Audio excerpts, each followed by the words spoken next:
Good morning student. Online tutorial Hindi class lecture 23 में Hindi literature के class में स्टैंडर्ड 6 के बच्चों का स्वागत है। बच्चों, आज आप हिंदी लिटरेचर में अपनी बुक का सेकंड चैप्टर आम का पेड़ पढ़ेंगे। इस पाठ में आम के पेड़ के माध्यम से यह बताया गया है कि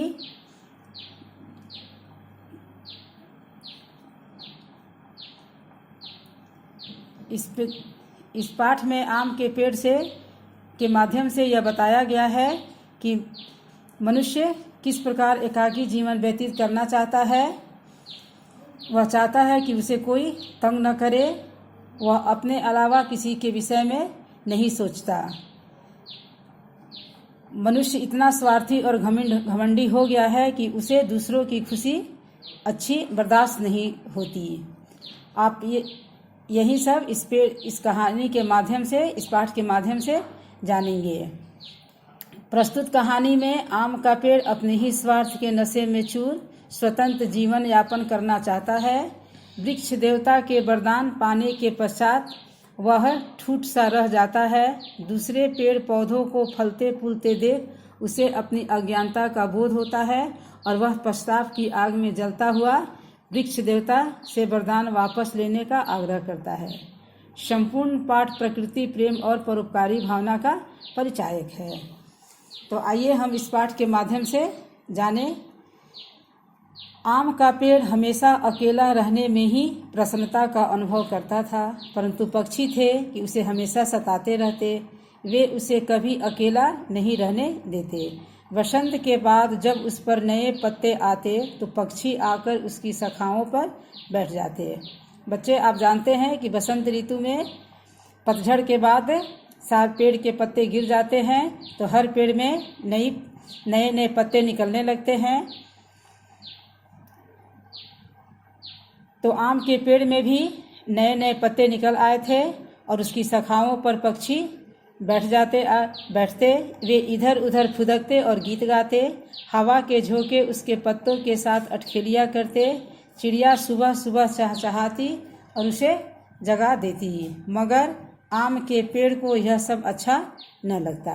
गर्मी के दिनों में जब उस पर मंजरियाँ खिलती और छोटी छोटी अम्बियाँ लगती, यानी आप जानते होंगे, आप देखते हैं कि आम के पेड़ में मंजर निकलते हैं और वहीं जब बड़े हो जाते हैं तो छोटे छोटे आम होते हैं जिसको आप तो बच्चों, आप जानते हैं कि पेड़ में मंजर लगने के बाद वही मंजर उसमें जब फल लगता है तो वह फल के रूप में बदल जाता है और जब वो छोटा होता है तो उसे अम्बिया यानी वही टिगोला कहते हैं।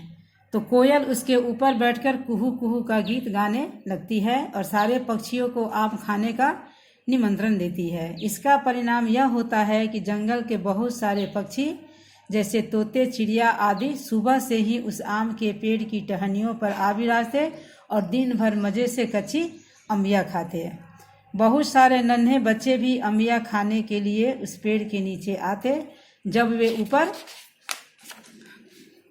न चढ़ पाते तो पत्थर मार मार कर अम्बिया तोड़ने का प्रयत्न करते। जब अम्बिया नीचे गिर पड़ती तो वे खुशी से किलकारियाँ मारते और एक दूसरे से छीना झपटी करते। बच्चों, आपने आम के बगीचे में आपने देखा होगा कि बहुत सारे बच्चे पेड़ के नीचे इकट्ठे हो जाते हैं और आम के पेड़ पर पत्थर मारते हैं वहीं अम्बिया यानी टिगोरा तोड़ने के लिए। और जब वो अम्बिया यानी टिगोरा नीचे गिरता है तो बच्चे खुशी से उसे उठाते हैं और उसे उठाने के लिए एक दूसरे से छीना झपटी करते हैं। आम के पेड़ को यह सब बहुत बुरा लगता है। जब बच्चे ऐसा करते या चिड़िया उस पर चहचहाती आकर बैठ जाते अन्य पक्षी, तो आम को बहुत बुरा लगता। वह तो हमेशा अकेला रहना चाहता था। उसे अपनी टहनियों पर बैठी कोयल का कुहू कुहू राग अलापना जरा भी न भाता। पक्षी जब उसके फलों पर चोंच मारते तो वह उन्हें बुरा भला कहता। जब वे उनके पत्तों पर बीट कर देते तो वह बहुत चिढ़ता, कहता, तुमने मेरा शरीर गंदा कर दिया। कीड़े मकोड़े जब उसके तने पर रेंगते तो भी वह बहुत दुखी होता। बच्चों का पत्थर मार मार कर फल तोड़ना तो उसे बिल्कुल भी अच्छा नहीं लगता। वह उन्हें भला बुरा कहता, परंतु बच्चे तो अपनी मस्ती में अम्बिया तोड़ते रहते। ये सारी चीज़ें जो हैं वो आम को पेड़ को बिल्कुल अच्छा नहीं लगता, वह अकेले रहना चाहता था। इस प्रकार इन बच्चों के हरकत से या अपनी शाखा पर, अपनी डाली पर पक्षियों के बैठने से उसे बहुत बुरा लगता, वह काफ़ी परेशान हो जाता। बच्चों, आज आप इस क्लास में इतना ही पढ़ेंगे।